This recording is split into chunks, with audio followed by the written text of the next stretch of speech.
নমস্কার দর্শকবৃন্দ, আমি পণ্ডিতজি ভেগুশ্রী জাহাতো বলছি। আজ রবিবার।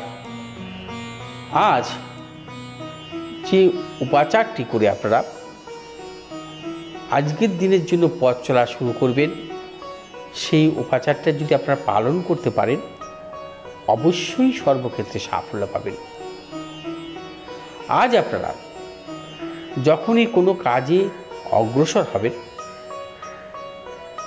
কাঁচা হলুদের রস দুধের সাথে মিশিয়ে কাছাকাছি কোনো অশ্বত্থ গাছ, বট গাছ অথবা নারকেল গাছ অথবা বেল গাছের নিচে অর্পণ করে শুভ কাজে অগ্রসর হবেন। ওম নাগেশ্বরায় নমঃ এই মন্ত্রটি 21 বার পাঠ করবেন। ভালো থাকুন, সুস্থ থাকুন। নমস্কার।